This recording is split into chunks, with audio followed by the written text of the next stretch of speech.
Zeytun ta qədimdən insanların qida rasionuna daxildir. Bizim eramızdan çox-çox əvvəl zeytundan yağ hazırlanırdı.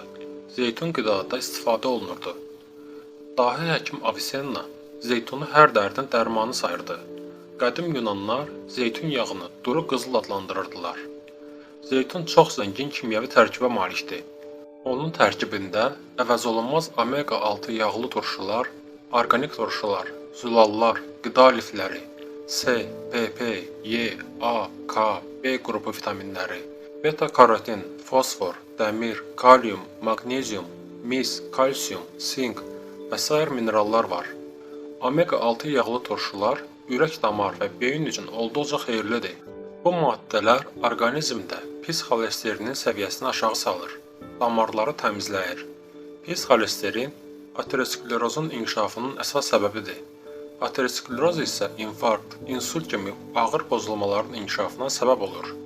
Zeytun və zeytun yağı insanın mədə-bağırsaq sistemi üçün də çox faydalıdır. Zeytun qaraciyərin və öd kisəsinin fəaliyyətini stimullaşdırır. Ödqovucu təsiridir. Öd kisəsində durğunluğun qarşısını alır.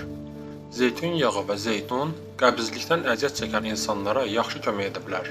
Bunun üçün qidalanmanıza zeytun yağı və zeytun əlavə edilmiş tərəvəz salatları tez-tez daxil edin.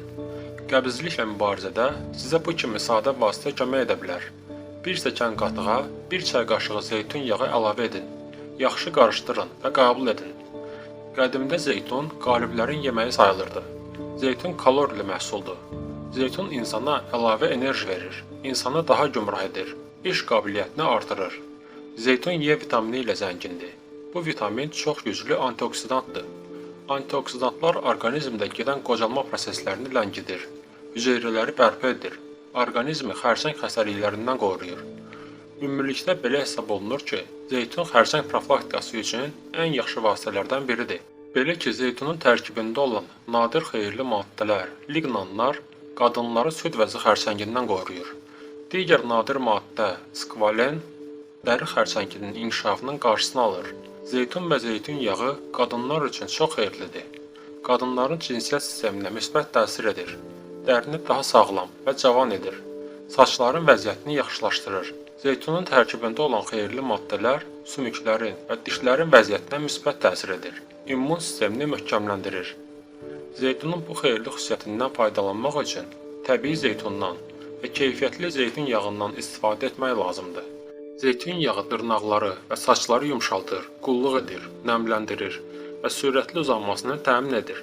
Saç və dəri maskası olaraq istifadə edə bilərsiniz. Ancaq zeytun yağının ağız yolu ilə istehlakı daha təsirli nəticə verir. Qaraciyəri təmizləyir. Qaraciyərin bütün daxili sistemimizi təmizləmək kimi həyati bir vəzifəsi var. Ancaq bəzən qaraciyərdə təmizlənməyə ehtiyac duyur. Qaraciyər detoksunu zeytun yağı ilə edə bilərsiniz. 2 yemək qaşığı zeytun yağını 1/3 limon suyu ilə qarışdırıb içərək qaraciyərinizi təmizləyin. Zeytun yağının tərkibində bol miqdarda yağ turşusu var. Yağ turşuları toxluq hissi verən faydalı yağlardır.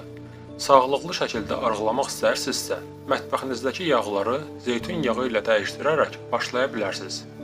Bədənimizdəki xoş xəstəlik xolesterolu yüksəltməyin ən təsirli yolu taxıl, tərəvəz, zeytun yağından ibarət pəhriz menüsüdür. Qan şəkəri səviyyəsini tənzimləyir. Zeytun yağı xolesterolu və qandakı qlükoza səviyyəsini xeyli azaldır. Həm diabet xəstələri, həm də ürək və damar sağlamlığı üçün çox faydalıdır. Beyni qoruyur. Zeytun yağı beyindəki sərbəst radikallarla savaşır və oksigen səviyyəsini qorumağa kömək edir. Alzheimer xəstəliyinin qarşısını almaqla yanaşı hafizəni gücləndirir və depressiya riskini azaldır. Yunanıstanda elm adamları zeytun yağının kişilərin cinsi fəallığını artırmaqda Viagra'dan daha təsirli çarə ola biləcəyini müəyyən ediblər. Afina Universitetinin araşdırmasına görə zeytunla zəngin bir rejimə riayət etmək qan axınını gücləndirərək cinsi gücsüzlüyü də azaldır. Böyük Britaniyada nəşr edilən Daily Telegraph qəzetinin yazdığına görə 600 kişinin iştirak etdiyi araşdırma gündə ən azı 9 xörək qaşığı zeytun yağından istifadə edənlərdə gücsüzlük riskinin digərlərinə nisbətən daha az olduğunu göstərir. Bu insanlarda testosteron səviyyəsi də zeytundan az istifadə edənlərə görə %40% çoxdur. Araşdırma heyətinin lideri Bir kişinin cinsi gücünü uzun müddətli artırması üçün Viagra'ya deyil, zeytun yağına müraciət etməsini təklif edib. O, bu cinsi funksiya problemləri üçün dərmansız bir çarədir. Viagra isə uzun müddətli bir çarə deyil, sadəcə cinsi münasibət zamanı qısa müddətli bir təsir yaradır deyib. Tədqiqatçıların fikrincə, zeytun yağı diabet və obezite kimi riskləri də məhdudlaşdırır.